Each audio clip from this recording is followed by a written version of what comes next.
So for all of us, we'll leave it at that. Moving on a bit, it has been a fun time on not quite the Emerald Isle, but this Sceptered Isle. I think is the line from, am I really going to do this? I am, Shakespeare. About England and about the United Kingdom. It has been an absolutely wild ride over the past year. I see you're in New York City. I recognize that sound. Oh yes, that's sorry, I didn't know the. No, I have the same issue. I'm so used to the sirens going by that I'm immune to it. I have the same issue in my apartment. We're actually putting in windows, but that's another story.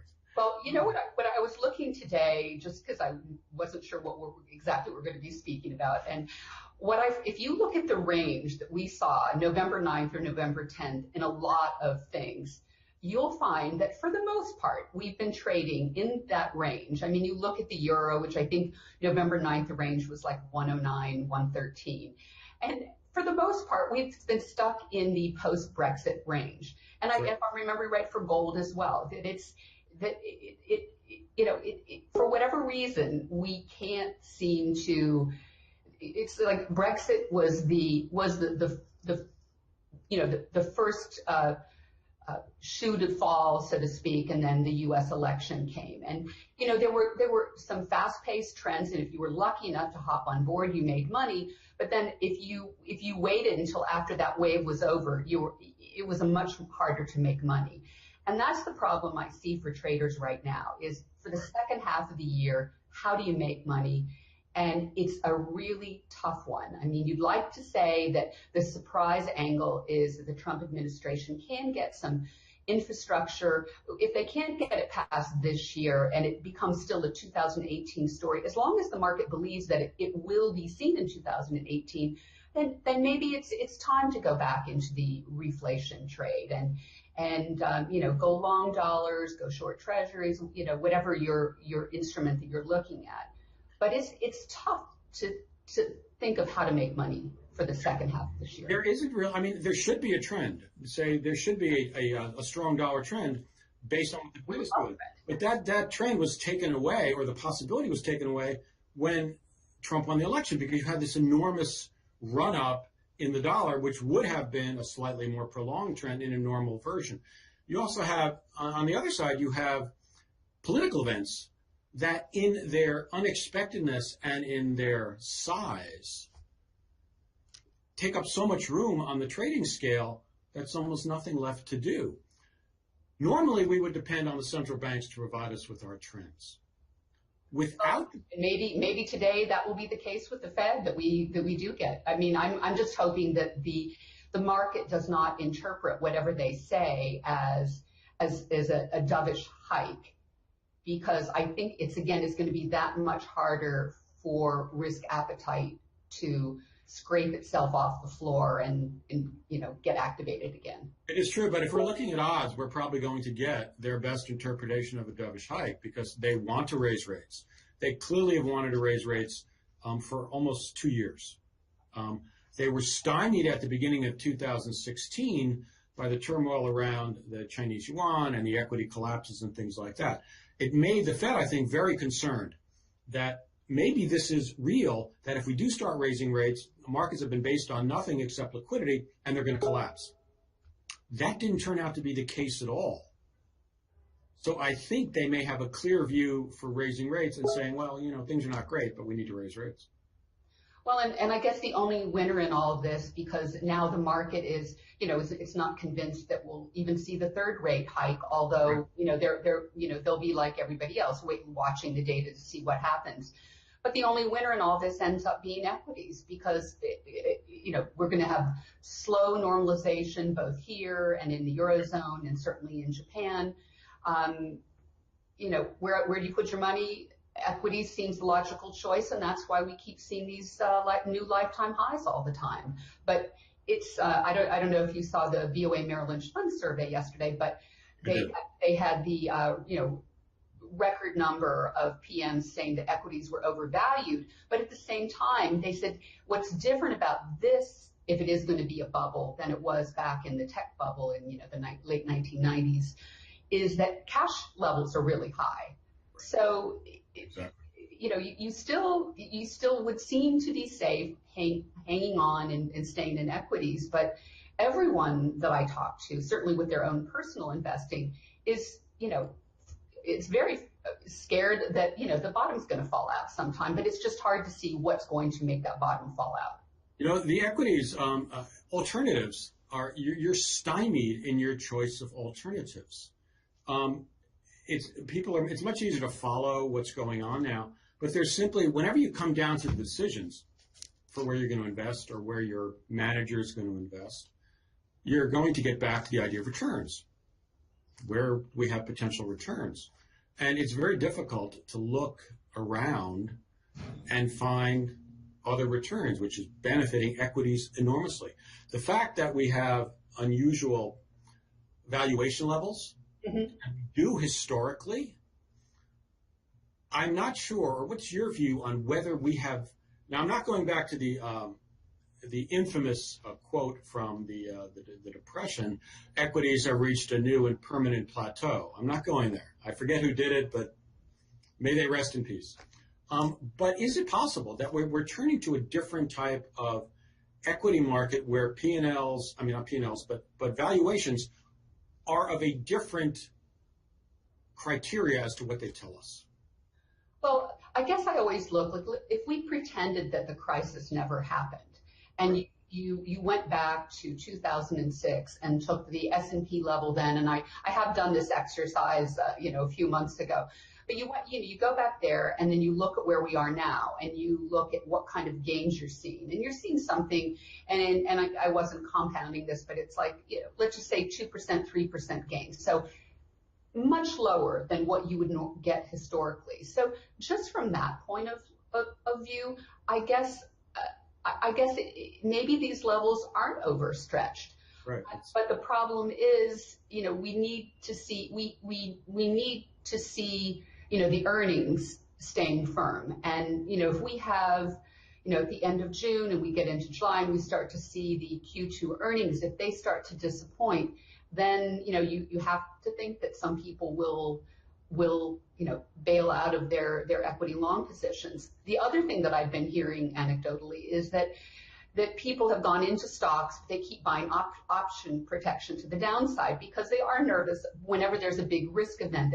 Sure. But the trouble is then they're forced, because of their option, to go into the cash market to buy because of their option. So it kind of propels itself higher when.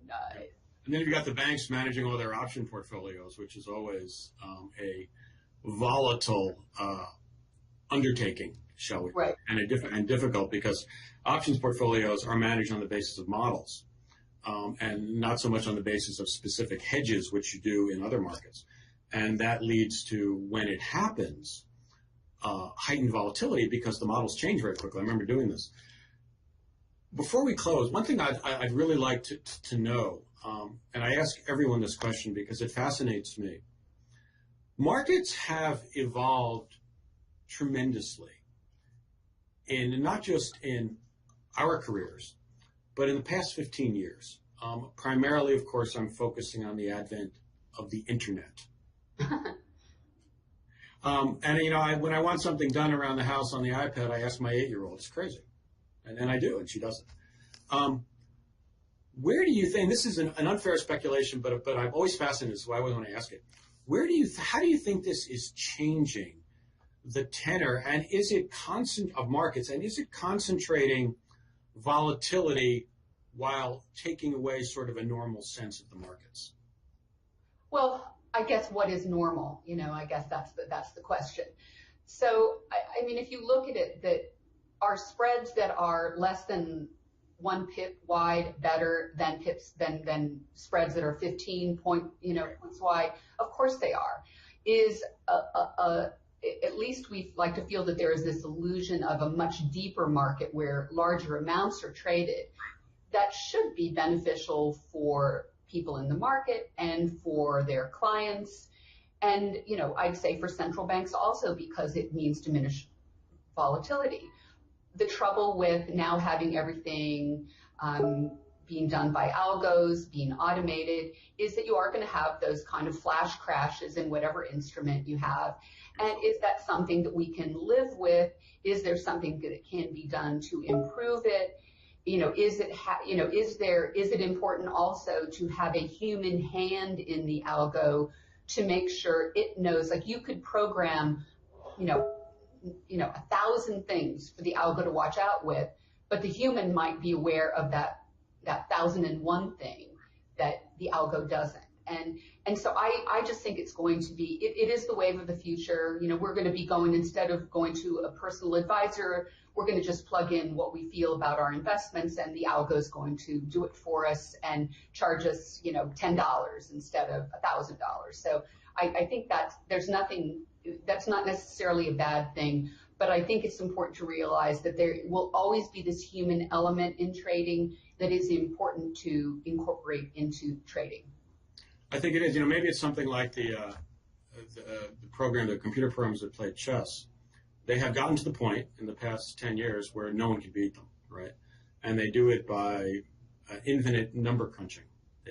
But it no longer is important, because the contests, now that they've built the AI systems that can win at chess, it's no longer interesting. What remains interesting is when humans play against each other. So maybe that's what we need for the markets. One last thing I'd like to ask you: when you look ahead for this year, for the remainder of this year, we're just about at the midway point. What are you looking at as far as currencies and interesting things or interesting trends, or what do you see ahead for us, including politics and that's impact, if you'd like? Well, as I said earlier, my sense is that the disappointment in the Trump administration, unless something blows up, may be overblown for now, and that I do think that the officials keep saying over and over again that they do want to do tax reform, they do want to do infrastructure. It's just going to be probably several months before we have a clear picture of what and whether or not that can actually get done. Right. So I think I would be looking for levels when you think the market is overstretched in whatever instrument you're looking. I like everybody in the market. It's easier to look at dollar yen because it's a nice vanilla. The Bank of Japan is unlikely to give you the same surprises that maybe the ECB or like this week with the Bank of Canada might do. So I guess I would be looking for levels. Today's low in the 10-year yield was below the recent lows in June, and it was the lowest level since sometime last November, and that was the last time, right? A couple days after the election when we dipped below 2%. If we see something extension like that, then I think that is really overdone. And then you look at picking your currency to go long dollars against whatever instrument. And again, I say dollar yen is the easy one to do. So if we're getting back towards 108, again, it depends on if this is being done not because of risk aversion, because of some risk event that we haven't anticipated, but just by the market capitulating further. But otherwise, I'm watching that, and I'm watching oil. I really think oil is a big driver. And if the same way in oil, the market keeps trying to go long and keeps, getting slapped down over and over and over again. I think we'll be getting this EIA data just as we're finishing up here. And I think the market really wants to see signs of some balance there in the second half of this year. And if oil prices can move higher, I think that's going to allay a lot of market fears, and I think actually can make risk appetite improve further. Vicki, you just touched on a number of topics I'd love to go on with, but I know that we have run out of time. So Vicki, I thank you very much for being here. It has been a pleasure. I love your apartment, by the way. Okay, thank you. And we'll visit it another time. Again, Vicki Schmelzer, thank you very much for being here, and we will do this again. It's Joseph Trevisani for Worldwide Markets. Thank you. Thank you. Take care.